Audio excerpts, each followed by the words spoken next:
Olá, bom dia, boa tarde a todos. Vocês me ouvem bem? Eu sou a Marcela Kawauchi, eu estou aqui para falar sobre economia e sobre os principais, sobre a evolução também da economia paranaense. É um prazer estar aqui com vocês hoje. A Lifetime, eu estou aqui na Lifetime já tem 3 anos, sou economista-chefe aqui, e é um prazer participar aqui desse evento regional, para falar não só de Brasil, mas também da economia do Estado, afinal de contas, é um Estado bastante relevante aqui para o nosso país. Eu vou pedir para o pessoal aqui para a produção colocar o coisa na tela. Muito obrigada, pessoal. Vamos lá, então, vou compartilhar aqui a minha apresentação. A ideia aqui hoje é falar sobre as perspectivas econômicas, né? Como é que a gente pode navegar esse segundo semestre de 2026 num momento em que a gente tem juros, inflação e muita incerteza. Então, como é que a gente pode navegar esse cenário? Eu vou começar falando do mundo, depois eu vou falar um pouco de economia brasileira e, por fim, vou falar também da economia paranaense. Começando a falar sobre ambiente externo, é importante destacar que o mundo mudou. Desde o final da pandemia, a gente tem um mundo muito mais incerto. E os economistas, né, eles gostam muito de olhar dados. A gente tem ali um problema que o que não é medido, a gente não consegue falar muito sobre, né? Em alguns momentos, eu já vou até pedir desculpas aqui, eu vou olhar para o meu lado, porque eu consigo apontar aqui a tela para vocês. A gente vê um mundo, e aí, como eu estava falando para vocês, a gente tem um mundo muito mais incerto. E o que isso quer dizer, né? Esse gráfico que eu mostro para vocês é um gráfico que é feito pela mesma empresa que publica a revista The Economist, e ela traz um gráfico que mostra a incerteza mundial, né? O índice de incerteza mundial. O que a gente teve ali antes da Covid? Alguns momentos em que a gente teve um pico de incerteza, como, por exemplo, a crise da dívida na Europa, a gente teve o Brexit, que trouxe ali uma incerteza muito grande, a saída do Reino Unido da União Europeia, a gente teve o início da guerra comercial no primeiro mandato do Trump, e a gente teve também a pandemia de Covid-19. Naqueles momentos, como eu falei, a gente teve picos de incerteza, mas nada que se aproxime do que a gente está tendo agora. A gente está vivendo um mundo muito mais fragmentado e, por conta disso, muito mais incerto. E o que isso quer dizer, né? Quais são as implicações desse mundo mais fragmentado? Em primeiro lugar, e vocês vão ver que isso tem implicações para o Brasil também, por isso que eu estou começando a falar sobre isso. A gente tem o ruído macro, que antes era o que trazia volatilidade para os mercados, substituído pelo ruído geopolítico. É só ver o que aconteceu desde o começo do ano passado, né? Os principais ruídos de mercado que a gente tem visto têm vindo de questões de diplomacia, de questões de guerra, de questões geopolíticas.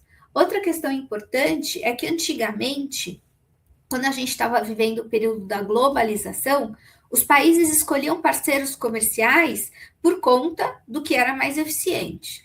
Por que a fábrica de celulares foi lá para a China? Porque é mais barato, é lá que tem a mão de obra mais barata. Hoje em dia, na hora da fábrica de celulares escolher um parceiro comercial, ela vai provavelmente escolher um parceiro comercial que não brigue com os Estados Unidos, um parceiro comercial que seja mais neutro geopoliticamente. Então, a escolha de parceiros comerciais e de parceiros ali, também de blocos econômicos, mudou da escolha eficiente para a escolha mais alinhada à ideologia. Outra coisa importante, antigamente a gente tinha armas de guerras tradicionais. Quando a gente ouvia falar de guerra, a gente ouvia falar de armamentos, a gente ouvia falar de soldados, a gente ouvia falar de embates ali. Hoje em dia, os embates mudaram de esfera, são embates geopolíticos. E as armas, além das armas tradicionais de guerra, que a gente está vendo ali no Líbano, né? Desculpa, no Irã, bombardeios e tudo mais, também são armas econômicas. Então, hoje a gente tem a geopolítica tradicional e o que a gente chama de geoeconomia, que é usar as armas econômicas como arma de diplomacia. De novo, exemplo de 2025. A partir do ano passado, o presidente americano tem falado muito de tarifas, tarifas e mais tarifas. E ele coloca tarifas em relação a países que não são amigos dos Estados Unidos. Isso é uma arma de geoeconomia. Outra arma importante, sanções, como também aconteceu com o Brasil ano passado. Tudo isso é bastante importante. E a globalização, que era o que a gente ouvia falar desde ali dos anos 90 e também no começo dos anos 2000, que foi quando eu fiz a minha faculdade, hoje em dia mudou, a gente está vivendo um mundo mais fragmentado. Toda essa introdução é uma introdução muito estrutural, né? Mas o que a gente tem olhado no noticiário, né, e principalmente desde segunda-feira, tem muito a ver com a guerra do Irã com os Estados Unidos e principalmente com o fim dessa guerra. Eu vou mostrar primeiro por que essa guerra é tão relevante para a economia e para os mercados financeiros. Aqui está o Irã, e logo abaixo do Irã tem o que a gente chama de Estreito de Hormuz. O Estreito de Hormuz é uma passagem de terra muito pequena, por isso esse nome, tem só 33 quilômetros entre uma margem e a outra, é menos que uma maratona, e por essa passagem, a gente tem o escoamento da produção de 20% da produção mundial de petróleo e de fertilizantes. Ou seja, é um lugar por onde passa boa parte das commodities no mundo. E mesmo que o Irã não produza todas essas commodities, ele controla a passagem desses insumos.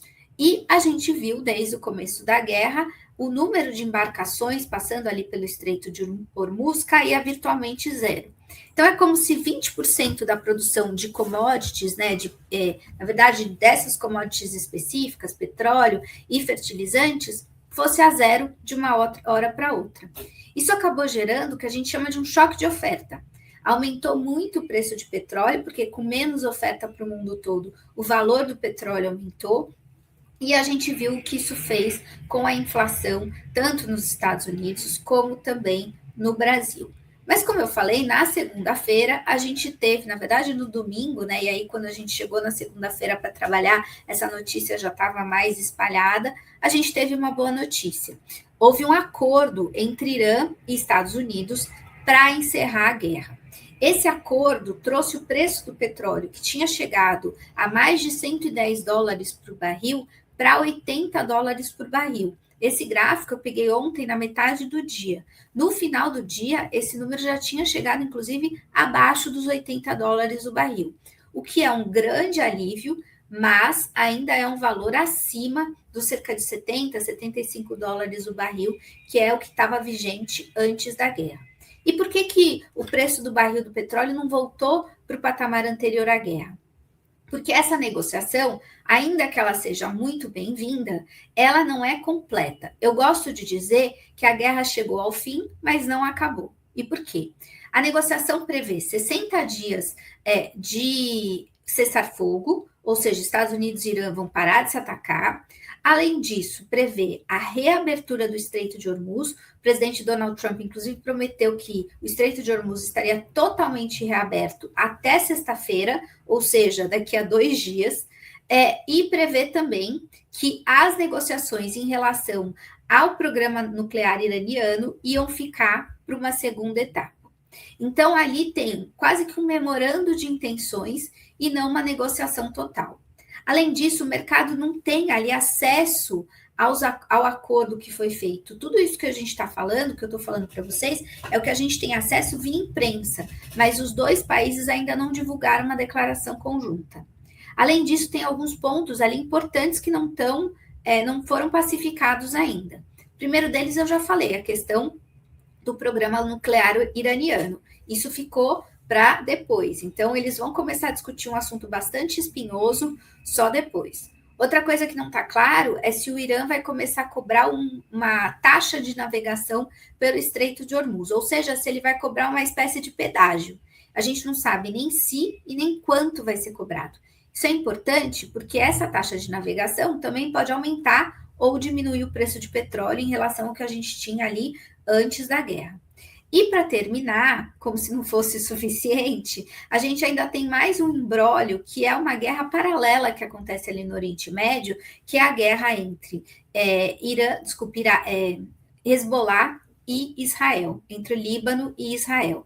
Essa guerra paralela continua acontecendo e o cessar-fogo dessa guerra também entrou nas negociações entre Estados Unidos e Irã. Então, tudo isso vai ser discutido a partir da semana que vem.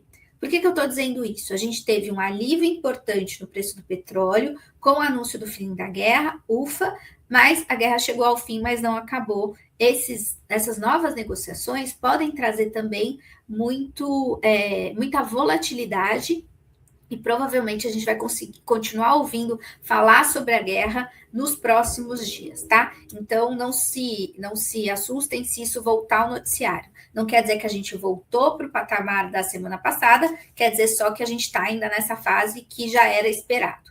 Outra questão importante, ainda que hoje a gente tivesse de fato o final da guerra, Trump e o Irã chegaram num acordo, deram as mãos e finalmente a guerra acabou.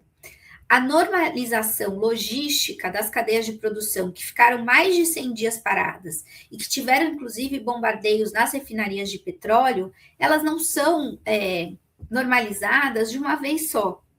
Mesmo que a guerra acabe hoje, o fluxo ainda está muito desorganizado. Existe quase que um congestionamento de embarcações ali no Estreito de Hormuz que precisa ser escoada. Então, e como eu falei, né, esse nome não é não é uma coincidência, a passagem ali é muito justa. Então, as embarcações têm que passar uma por vez. Então, uma embarcação vai sair para levar petróleo e fertilizantes e outra embarcação vai voltar. Até que esse congestionamento seja dissipado, até que as refinarias que foram atingidas sejam reparadas, até que essas embarcações que estão saindo cheguem no porto de destino, enfim, tudo isso vai demorar entre 2 e 3 meses para que a gente tenha uma maior previsibilidade logística. E os especialistas entendem que a gente pode demorar até 6 meses até que o fluxo todo seja normalizado de volta ao começo da guerra. Então, é uma notícia muito boa que a gente teve essa semana. Parece que a guerra está próxima do fim, mas a gente ainda tem essas negociações adicionais e a normalização do fluxo, ela acaba demorando cerca de um semestre, tá? Então, provavelmente a gente vai ouvir falar disso bastante e os economistas também vão acabar falando disso ao longo do segundo semestre desse ano. Então, vamos falar dos impactos do que a gente tem da guerra até agora sobre a economia mundial e que podem chegar também de forma defasada no segundo semestre. Toda vez que a gente ouve falar de choque de petróleo, especialmente quem tem ali cabelos brancos como eu, que está aqui disfarçado, né? Mas quem tem ali mais de 40 anos e viveu anos 80, anos 90, toda vez que ouve falar de choque de petróleo, já tem ali um susto, porque a primeira coisa que a gente pensa é em recessão mundial. Foi isso que aconteceu na década de 70, foi isso que aconteceu no começo da década de 90. Mas dessa vez, o choque de petróleo tem uma característica diferente. A gente deve esperar, sim, uma queda de crescimento, que é o que eu estou mostrando aqui para vocês. Esse gráfico aqui foi feito pela Bloomberg. A gente tinha um crescimento mundial que estava próximo dos 3,5% até 2024. Começou 2025, a gente teve ali uma disrupção importante, que foram as tarifas que o presidente Donald Trump colocou sobre os produtos importados pelos Estados Unidos. Isso fez com que o crescimento mundial começasse a desacelerar. E a expectativa para esse ano é essa linha aqui amarela, que é de uma desaceleração adicional do crescimento mundial, mas para cerca de 2,5%. Menor do que a gente estava vivendo até 2024, mas muito longe de uma eventual recessão que está aqui numa linha rosa, que aconteceria se a gente tivesse o petróleo perto dos 120% durante bastante tempo. Então, ainda que o cenário seja de desaceleração, é uma desaceleração bastante razoável, bastante digerível para os mercados. Isso também aparece nos relatórios do FMI. Esse gráfico aqui ao lado mostra mais ou menos a mesma visão de uma forma diferente. A gente tem aqui o que o FMI esperava para o crescimento mundial antes do conflito, um crescimento de 3,4%, O que o FMI espera para o crescimento mundial agora? 3,1% esse ano, e o que teria se a gente tivesse um cenário, inclusive, mais adverso, que seria cerca de 2,5%. Isso aqui mostra que a gente vai ter uma desaceleração, mas algo, como eu falei, um pouco mais palatável do que a gente teve no passado. E por que isso, né? Em primeiro lugar, a gente tem um mundo que depende menos de petróleo do que dependia no passado.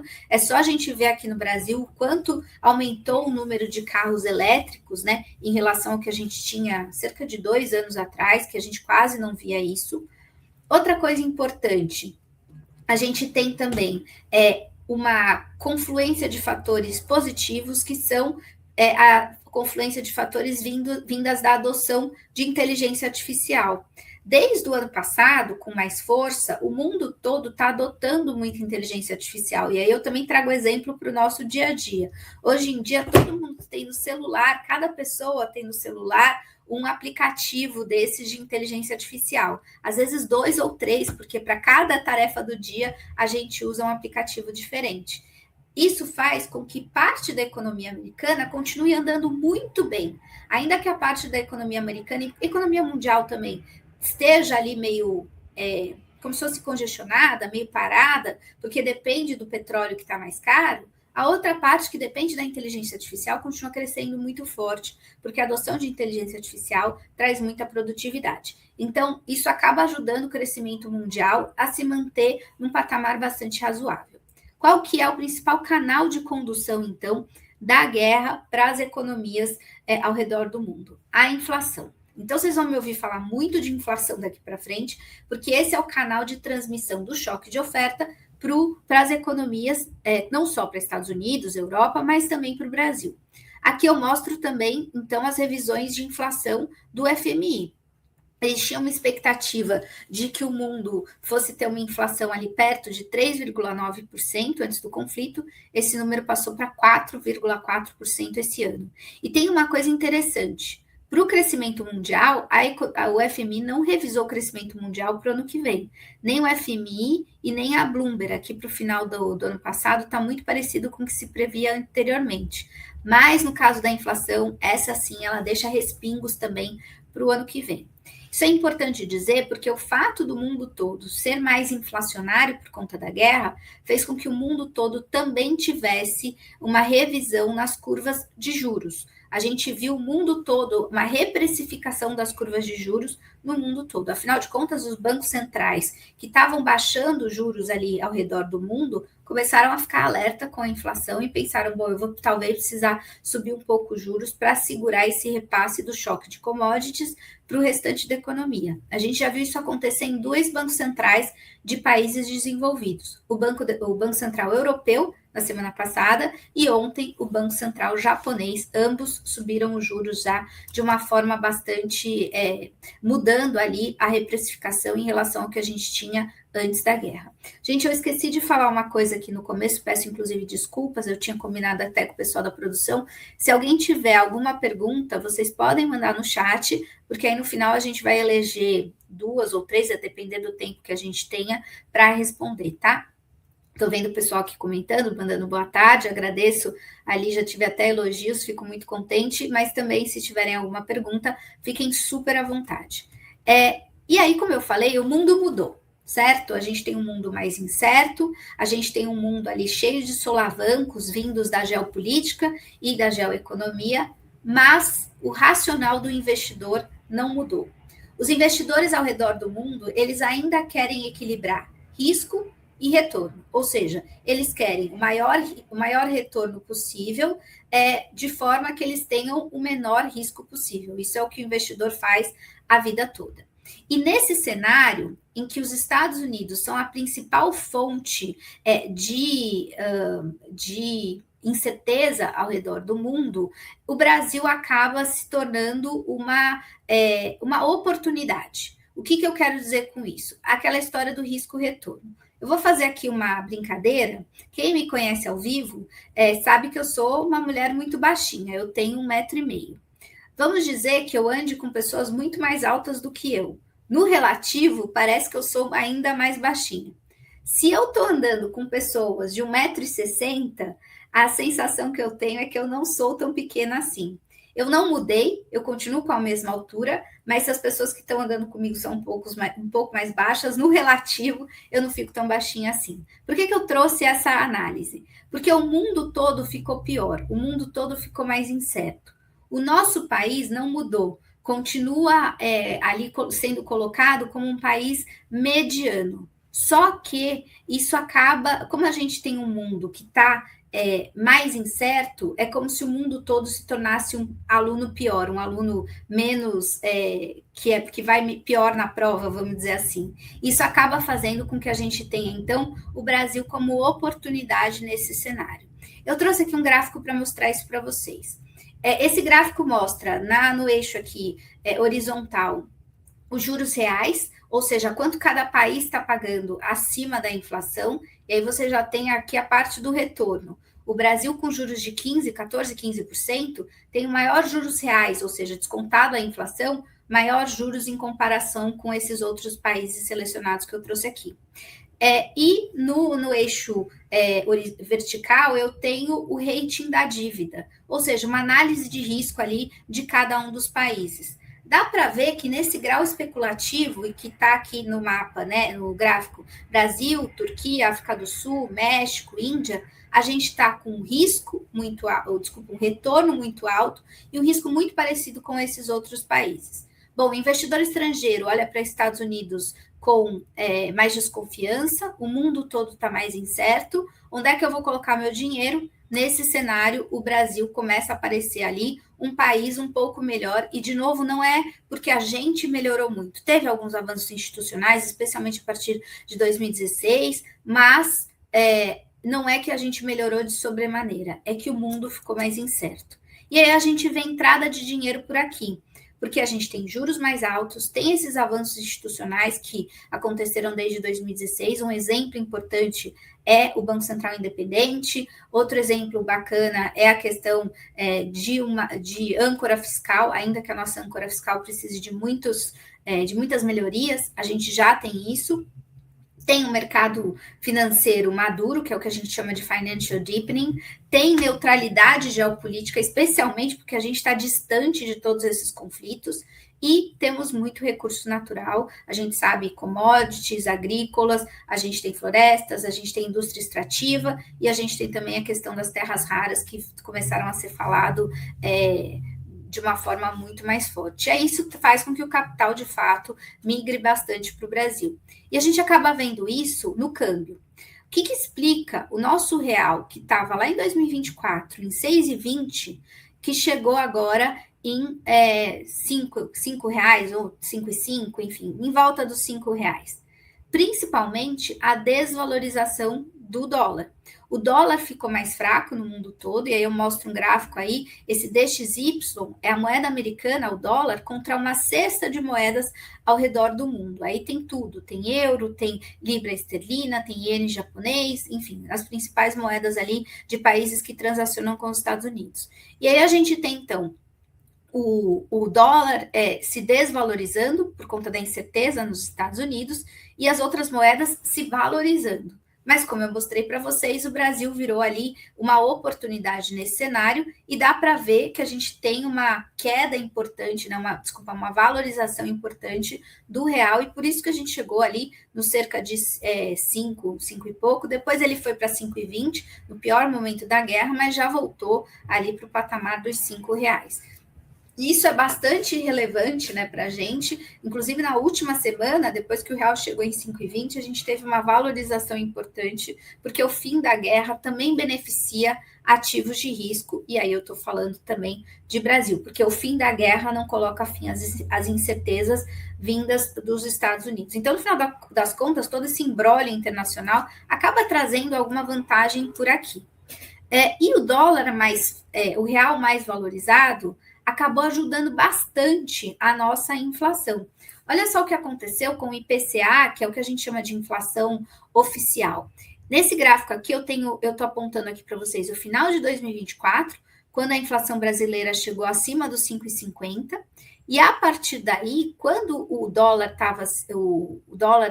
partiu de 6,20 e chegou ali perto dos R$5, o que a gente viu foi a inflação começar a ceder. Ajudou bastante, principalmente a parte de alimentação e de produtos industriais que tem a ver com importação. Só que quando chegou a guerra, o petróleo começou a subir de forma bastante forte e isso acabou puxando os preços de novo para cima. A última leitura da inflação trouxe o IPCA de volta a 4,7%, sendo que ele tinha chegado ali perto dos 4%. Então, a guerra trouxe impactos inflacionários também para o Brasil. A gente teve alimentação no domicílio que subiu muito, principalmente por conta de frete. Frete é um custo muito importante para a alimentação e também por conta dos monitorados, aí eu estou falando principalmente de combustíveis. Mas vale lembrar que a inflação brasileira, a culpa da inflação brasileira não tem só a ver com o que está acontecendo lá fora. A gente tem pressões novas, que são esses choques de commodities, mas a gente tem pressões antigas de inflação no Brasil também, principalmente pressões de demanda. A demanda doméstica no Brasil está muito forte desde o final da pandemia. É só olhar a inflação de serviços. Inflação de serviços são aqueles itens que principalmente são ligados a salários. Despesas pessoais, como salão de beleza, cabeleireiro, barbeiro, conserto de carro, conserto de moto, de televisores, mão de obra para construção civil, tudo isso encareceu demais no Brasil, porque a demanda doméstica e a economia doméstica estão muito aquecidos. Então, a gente tem uma pressão nova e uma pressão antiga de inflação. Isso faz com que a gente tenha ali um número perto de 4,7%, provavelmente vai ficar no final do ano perto de 5%. É acima do teto da meta do Banco Central, que está em 4,5%, mas não está ali tão ruim quanto já teve, como, por exemplo, ali em 2022. E falando da demanda doméstica, né, o que a gente tem, o que impulsiona tanto a demanda doméstica? Principalmente mercado de trabalho aquecido. No Brasil, o mercado de trabalho está muito forte desde o final da pandemia. O setor de serviços, que é o setor ligado a esses itens que eu falei, lazer, despesas pessoais, construção civil, ele está muito aquecido no Brasil. Isso faz com que a taxa de desemprego esteja num patamar super baixo, ou seja, tem poucas pessoas procurando emprego em relação à população economicamente ativa, o que acaba desembocando também em salários mais altos. Esse gráfico aqui à direita mostra a massa salarial, ou seja, soma de todos os salários recebidos pelas pessoas, seja via economia formal, via economia informal. Aqui eu tenho a variação ano contra ano, e também a população ocupada. A população ocupada está crescendo ali cerca de 2%, né? O número de pessoas trabalhando está crescendo cerca de 2% na comparação com 2025. Só que o valor dos salários das pessoas está crescendo entre 4% e 5% acima da inflação. Ou seja, existe uma pressão importante de demanda, uma pressão importante de salários que ainda coloca pressão sobre inflação. Outra questão importante, que é um problema para a gente no futuro, mas que é importante trazer, é a questão do El Niño. Esse ano, a gente tem uma confluência de fatores inflacionários importantes. Tem pressão de demanda, que já vinha desde o ano passado, tem a pressão de petróleo, que ainda que tenha se dissipado em parte com o anúncio do fim da guerra, ainda é uma pressão importante, e a gente tem também a probabilidade de um El Niño muito forte no segundo semestre.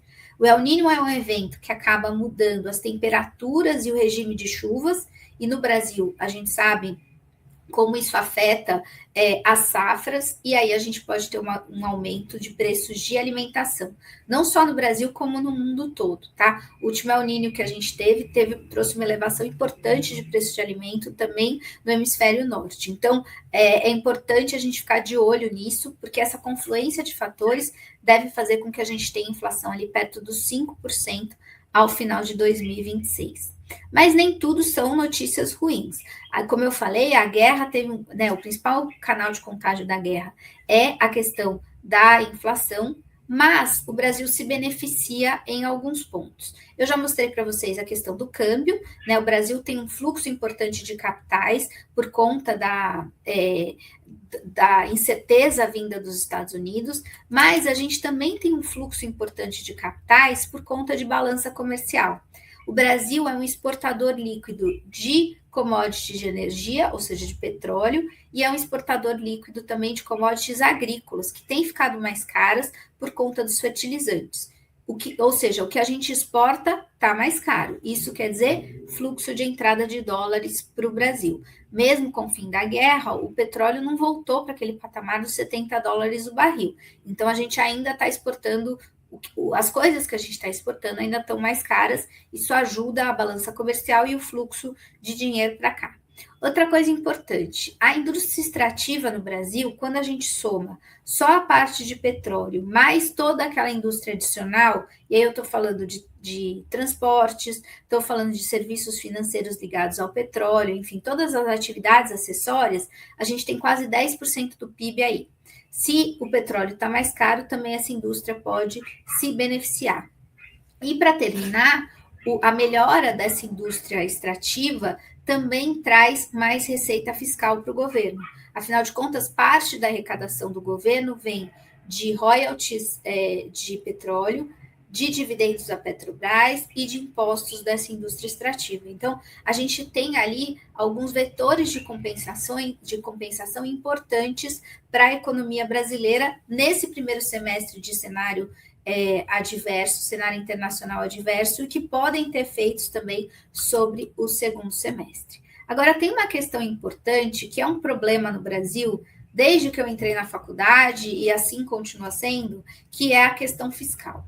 O resultado fiscal é ruim, e a composição dos gastos no Brasil ambos inspiram atenção.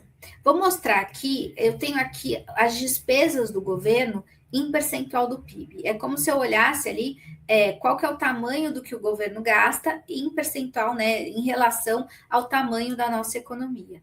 E a gente vê que o Brasil gasta muito, cerca de 19% do PIB. É um gasto bastante alto.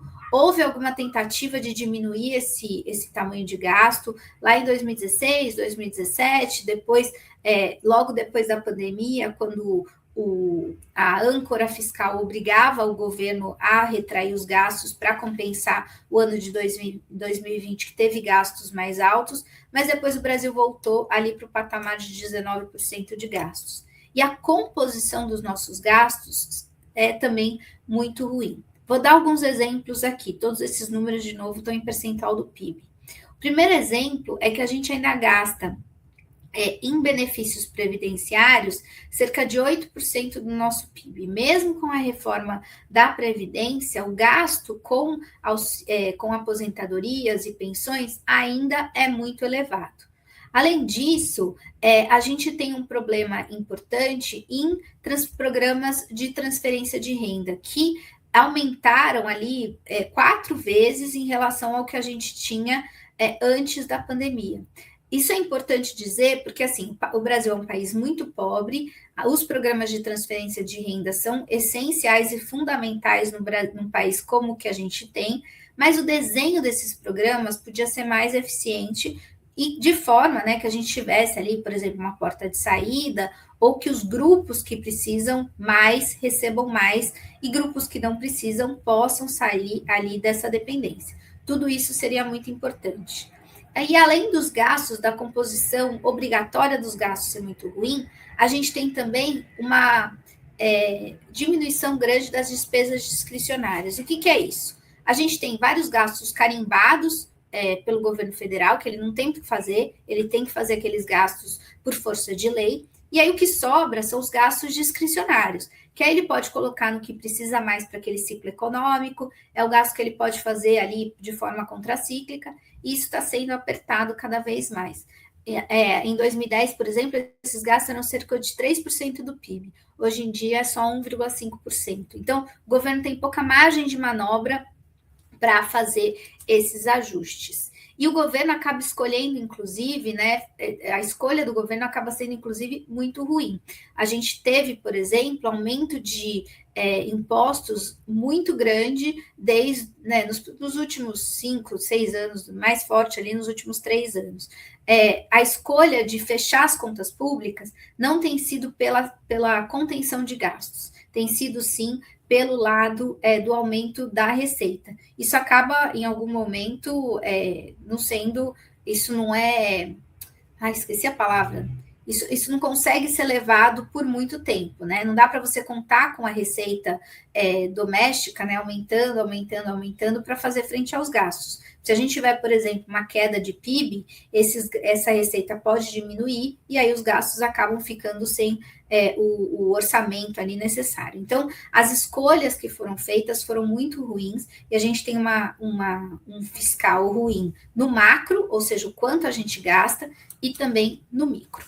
Tudo isso, né, a inflação mais alta, por conta de demanda doméstica, por conta do choque de commodities e por conta da possibilidade do El Niño, acabam funcionando, e o fiscal, que acaba sendo também muito ruim, né, e um impulsionador adicional da demanda, tudo isso faz com que a gente tenha ali um limitador importante ao ciclo de queda de juros no Brasil. Como eu falei para vocês, os grandes bancos centrais no mundo já começaram a falar em subjuros, e Banco Central da Europa e Banco Central do Japão já começaram a fazer isso. No Brasil, a gente tinha, antes da guerra, uma expectativa de que o Banco Central fosse cortar juros em cerca de 50 pontos percentuais, 50 pontos base, desculpa, em 50 pontos base. Quando começou a guerra lá no final de fevereiro, começo de março, o Banco Central, claro, se assustou, o que faz todo sentido, né, em relação ao que a gente tinha ali de incerteza, e ao invés de cortar os juros em 25, cortou em ao invés de cortar em 50 pontos base, cortou em 0,25. Aí a gente teve os cortes seguintes também dessa mesma magnitude, e o mercado começou a esperar para essa reunião que acontece amanhã uma parada técnica. E é isso que eu estou mostrando nesses gráficos aqui. A gente tem a evolução das probabilidades para a decisão do Copom aqui para o dia 17, também conhecido como amanhã. Aumentou de forma significativa a probabilidade de uma manutenção, especialmente ali há 2 semanas, quando a gente teve o pior momento da guerra. E nesse momento tinha diminuído a probabilidade de queda. Agora o que a gente teve foi uma inversão dessas probabilidades. O mercado agora espera que o Banco Central tenha espaço, sim, para fazer mais um corte de 0,25. Ainda que dá para ver aqui que está dividido, né? As probabilidades estão muito próximas. Agora, para a próxima reunião, que acontece em agosto, existe a expectativa de que o Banco Central faça essa parada técnica. Então, por conta da guerra, o Banco Central cortou menos do que iria cortar antes e provavelmente vai parar antes do que iria parar quando a gente tinha um cenário pré-guerra. Mesmo com o final da guerra, que dá aí um respiro para a reunião de amanhã, a gente ainda tem um limitador super importante de queda de juros no Brasil. Por isso que a gente pode esperar Desculpa, gente, eu botei aqui o slide errado. Por isso que a gente pode esperar, sim, que o Banco Central possa, em algum momento, fazer uma parada técnica. Existe um limitador importante à queda de juros no Brasil. Só para mostrar um slide aqui, vou retomar a questão fiscal, desculpa, ficou na ordem errada.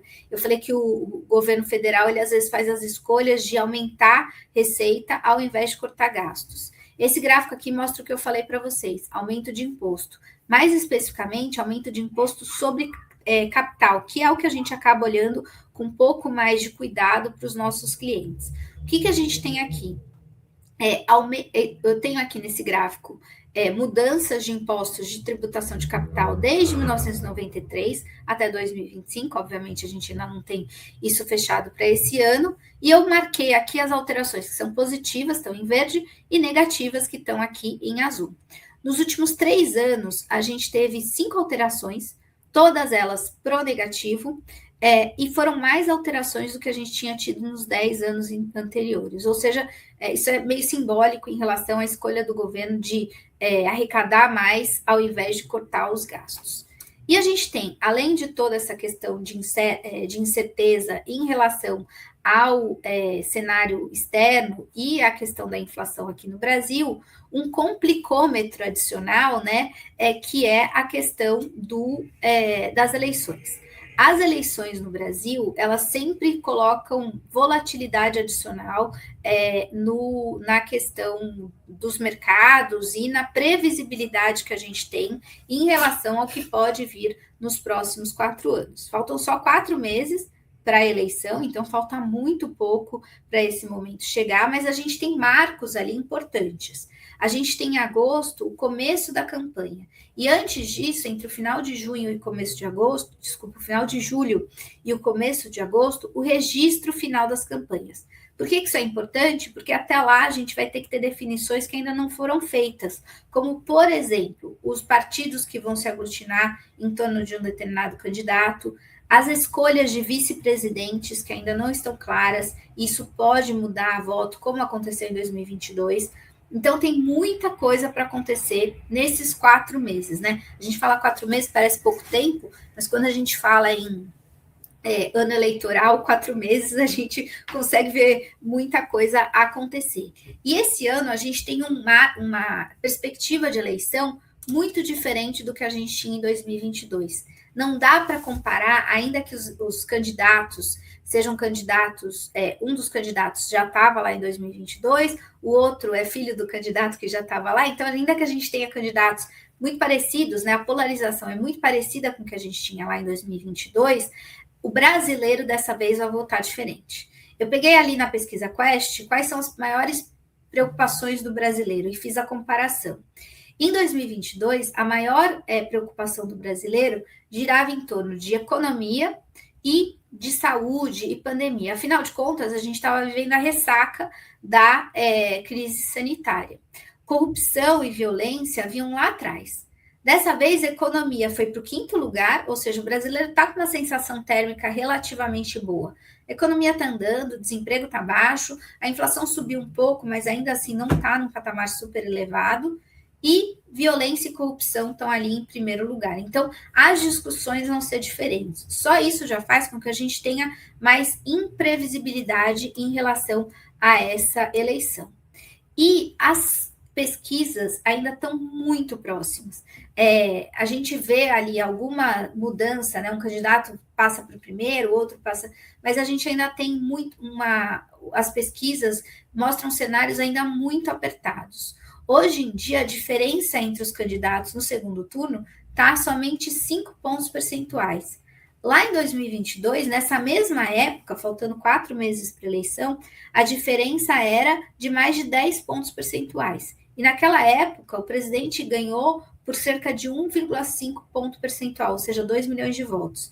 E é isso que vai decidir a eleição nesse ano. Estou falando tudo isso para vocês porque a eleição deve colocar também uma volatilidade adicional nesse segundo semestre. Afinal de contas, está muito difícil de prever o que vai acontecer. E à medida que as coisas forem saindo, notícias de vice, eventuais notícias relacionadas à corrupção, à violência pública, às chapas que vão ser formadas, tudo isso vai mudar muito o cenário. Então, assim, 4 meses, muita coisa pode acontecer, a gente vai ter que ficar de olho. E aí, todo esse cenário, né, de política, de cenário internacional mais difícil, política interferindo também na economia, a gente teve revisões importantes para os indicadores econômicos. Eu trago aqui para vocês a pesquisa Focus, que é aquela que o Banco Central faz com vários economistas e que ele traça o cenário ali que o mercado espera para os próximos anos. E eu quero mostrar aqui, a gente tem ali em azul que é a projeção e o que está em branco que aconteceu em 2024 e 2025.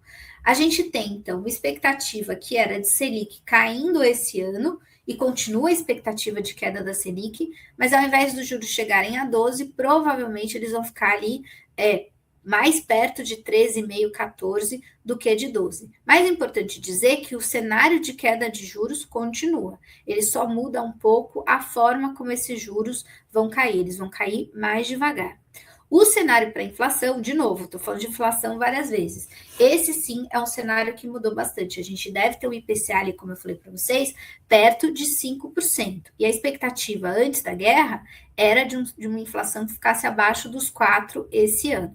A boa notícia é que o mercado espera que a partir do ano que vem a gente tenha ali uma volta, né, dessa trajetória de convergência para a meta de 3%. Não chega a 3%, nessa convergência é mais lenta do que a gente gostaria, mas essa convergência volta.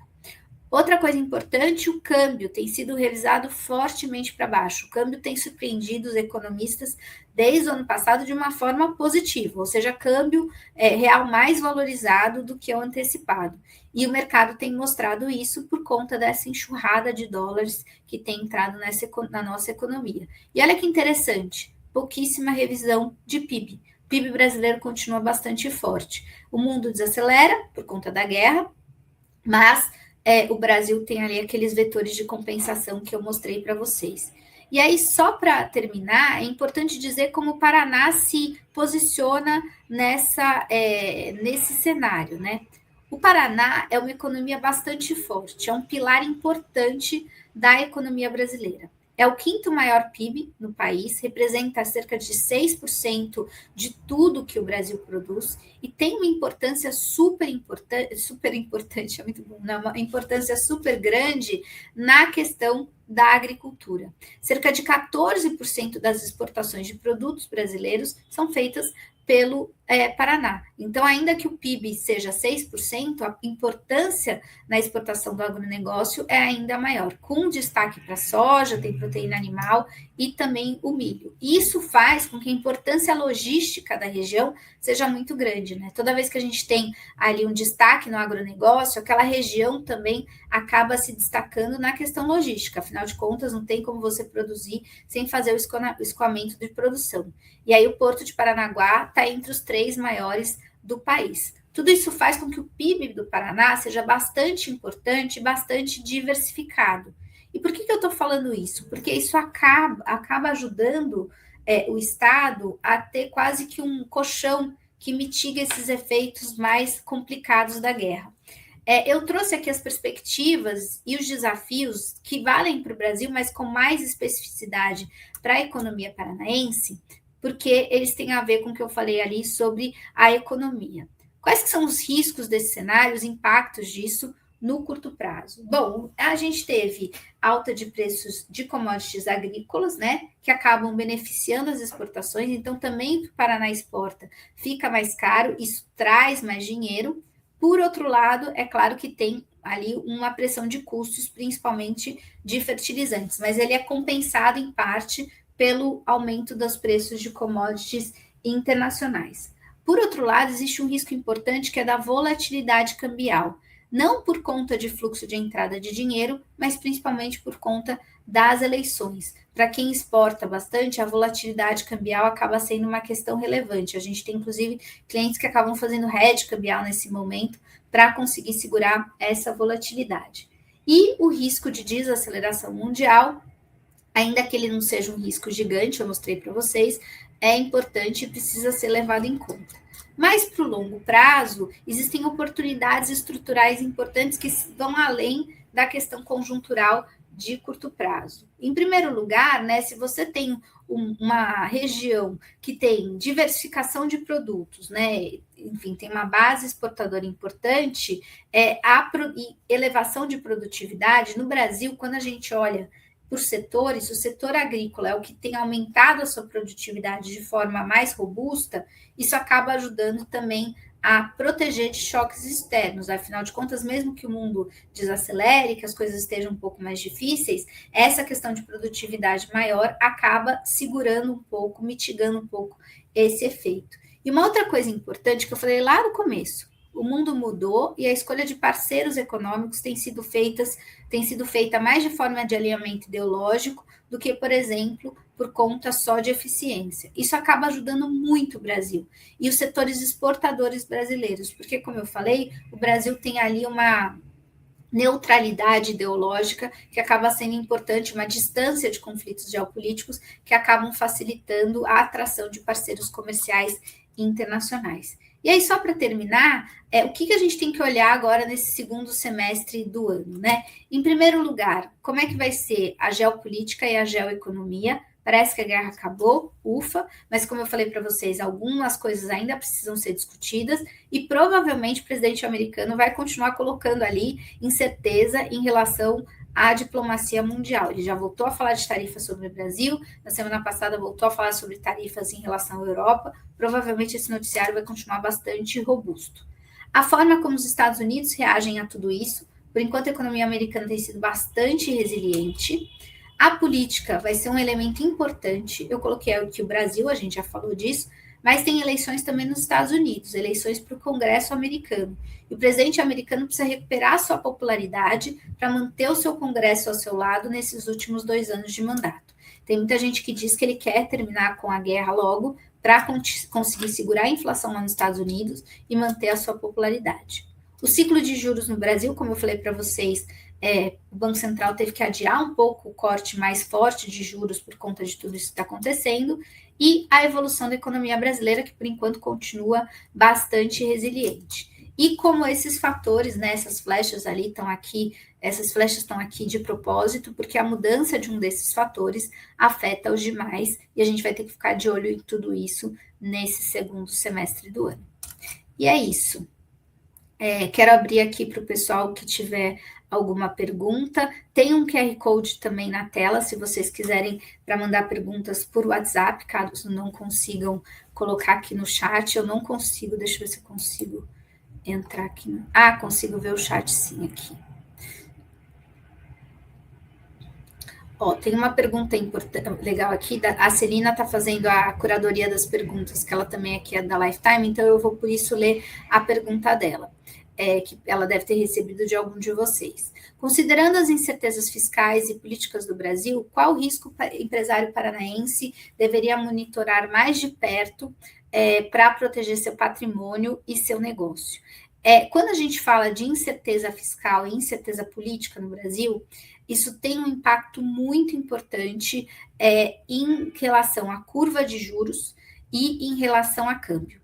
Então, para proteger patrimônio de quem é exposto a câmbio e a juros, e aí a exposição a câmbio pode ser por conta de exportação, por conta de importação, alguns insumos eu sei que são importados, em relação a juros, por conta de financiamentos que esse empresário possa ter feito, para proteger esse patrimônio, a gente tem que fazer ali tem que usar ali alguns produtos que consigam ou diminuir os seus juros, né, na ponta. Então, algum tipo se você precisa de empréstimos com garantia, ou algum tipo de empréstimo que seja mais adequado àquele negócio. Então, né, a gente tem ali, por exemplo, uma área de corporate que tem, muitas vezes, o empréstimo, ao invés de fazer um empréstimo bancário, existe uma estrutura de dívida que diminui esses juros e faz com que o empresário consiga tomar um empréstimo mais adequado ao seu momento e ao prazo que ele precisa de pagamento. Mas isso exige ali uma análise mais sofisticada. E com relação a câmbio, muitas vezes, ou fazer um hedge cambial para assegurar o preço de câmbio no patamar que o empresário precisa, ou ter ali uma assessoria, né, mais próxima, né, como a gente faz às vezes para os clientes, que é avisar, olha, nesse momento o câmbio está favorável para você, quer fechar o câmbio nesse dia, né, a gente tem às vezes alguns avisos que a gente faz ali para o cliente, porque a gente monitora isso muito de perto. Então, eu acredito que os riscos estão principalmente em juros, e aí, para isso, precisa de uma estrutura de dívida bastante adequada e também riscos em relação a câmbio, e aí, para isso, a gente precisa de uma análise ali um pouco mais de timing ou de hedge cambial para conseguir segurar isso. Estou vendo aqui uma outra pergunta do Ricardo.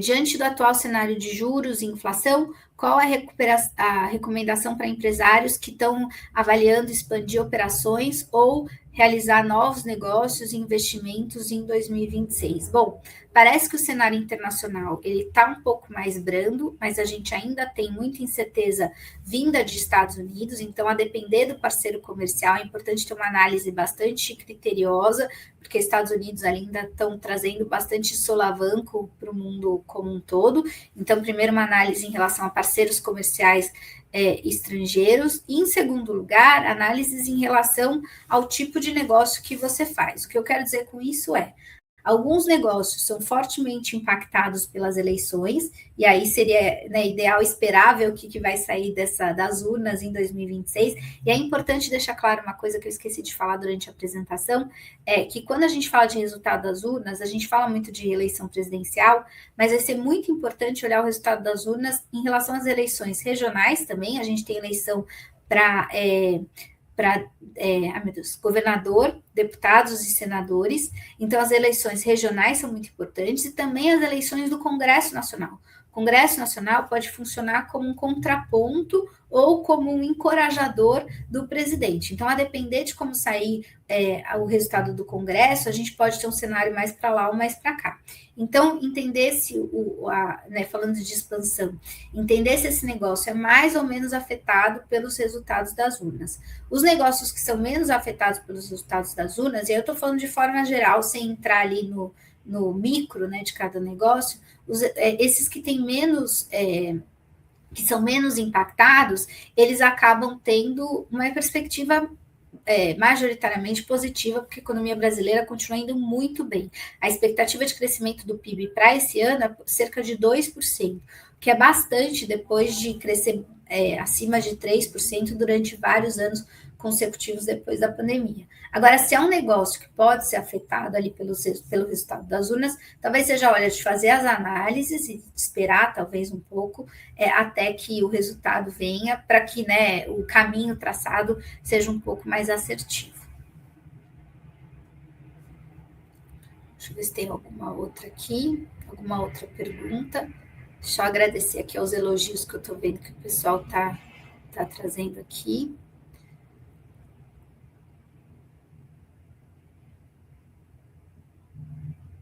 O pessoal falando aqui que isso é uma matéria bacana na UOL sobre o fiscal, escrito pelo Felipe Salto, que é um economista muito bom e que é um cara que entende muito de fiscal. O fiscal tem sido bastante falado nos últimos tempos, porque acaba sendo, durante as eleições, acaba sendo o foco, né, do mercado, e provavelmente isso vai voltar para o noticiário de agora até as eleições.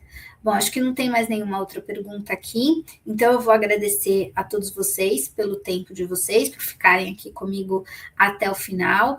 Aproveitem, para quem está assistindo pelo YouTube, se inscrevam no canal, não esqueçam de deixar o like aí para gente, para aí também não se esqueçam de ativar ali os avisos para que vocês sejam notificados sempre que a gente fizer um evento desse. A gente tem feito bastante essas lives ali para deixar todo mundo a par do que tem acontecido no nosso cenário nacional.